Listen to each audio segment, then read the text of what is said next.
You think you've heard everything about weird crime scenes, blood spatter, fingerprints, CCTV footage, but wait until you hear the stories where the evidence left behind makes no sense at all. In this video, we're diving into real cases where investigators uncovered baffling clues. Clues that seemed to break all the rules. Some opened up new leads, others misled the whole investigation, and a few nearly derailed the case entirely. Buckle up.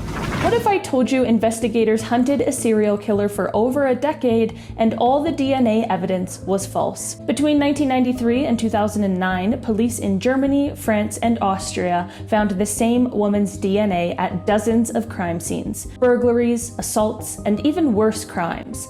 The phantom female's genetic fingerprints popped up in 40 crime scenes that should have pointed to one serial criminal, right? Well, nothing added up. This case became known as the Phantom of Heilbronn.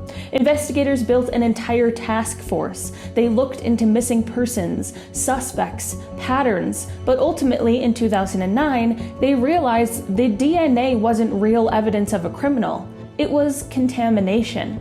The cotton swabs used to collect evidence were already tainted with a factory worker's DNA before they were ever used. So for years, detectives chased a phantom killer who never even existed.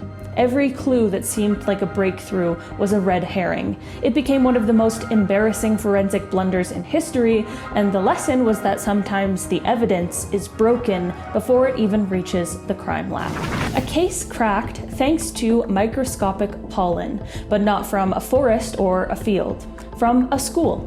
In Britain, in the early 2000s, 2 young women had their lives taken and their bodies left in remote woodland. Investigators looked for all manner of forensic clues: DNA, fibers, footprints. One of the key breakthroughs came from microscopic pollen grains and spores found on suspect Ian Huntley's clothes and inside his car. These pollen grains didn't match the urban environment where he worked or lived, they matched the isolated location where the bodies had been found. That botanical evidence helped tie him to the crime scene. The killer thought he could leave no footprint, but nature left one for him. A killer left behind a toy block, and it helped convict him. In 1991, Lucille Johnson, a grandmother, had her life taken in her home. There was no forced entry and no obvious trace of the intruder. But investigators noticed something odd: a Lego brick on the floor, unexpected and out of place. Why was a child's toy piece at a crime scene like this? That brick ended up becoming key. It allowed police to trace it to a household where the suspect had children, narrowing the suspect pool. The Lego brick was minor evidence, but it guided suspicion to someone who otherwise might have gone unnoticed. In a sea of blood and broken furniture, a tiny plastic toy piece changed the investigation's direction. Sometimes the strangest bits matter the most. A ransom note that demanded exactly the same amount as the father's Christmas bonus. Coincidence? The mystery of what happened to Jean-Benet Ramsey in 1996 is packed with odd clues. Among them, a ransom note, 2.5 pages long, demanding $118,000. That number closely matched John Ramsey's Christmas bonus that year. Investigators debated whether the kidnapper somehow knew that bonus number or was trying to implicate someone close to the family. Plus, the note was filled with odd phrasing, grammar mistakes, and dialogue that echoed Hollywood scripts. To this day, the case is unsolved, and that ransom note remains one of the strangest pieces of evidence. Was it a ruse? Was it real? We still don't know. Also, considering the fact that this is one of the most famous unsolved cases maybe ever, I want to hear what you guys think about it if you're true crime fans. So let me know down below in the comments. I will be reading them. So let me hear, even if it's crazy, all right? I want to hear it. An investigator became a suspect, and the evidence was a bite mark. In 1986, Sherry Rasmussen was harmed in her Los Angeles apartment. The case went cold. Decades later, cold case investigators re-examined a bite mark that was left on Sherry's arm. They analyzed it and found that it actually belonged to a woman. That narrowed suspects drastically in a case thought to involve a male intruder. Then a surprising suspect emerged, an LAPD detective, Stephanie Lazarus, who had once been romantically involved with Sherry's husband. The DNA from the bite mark matched her. She was eventually arrested, tried, and convicted some 23 years later. Sometimes the strangest clue is the one that no one expects, a female bite mark in a fatal investigation. She was found without clothing except for one pair of orange socks. In 1979, the badly beaten body of a woman was found near a highway in Texas. For decades, her identity was unknown. She became known as the orange socks victim because the only piece of clothing she was wearing was a bright pair of orange socks. That odd detail stuck in investigators' minds, but over time, it helped keep her case alive in cold case files.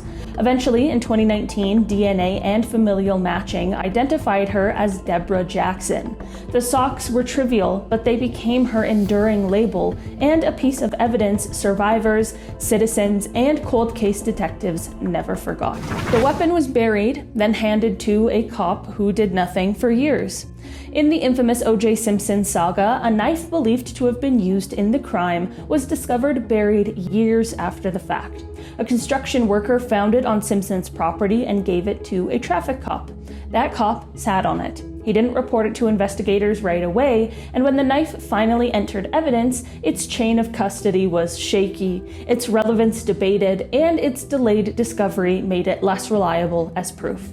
The delay raised serious questions. In a case already full of controversy, the bizarre handling of this buried knife added a new layer of oddness. A critical piece of possible evidence nearly vanished under bureaucratic inertia.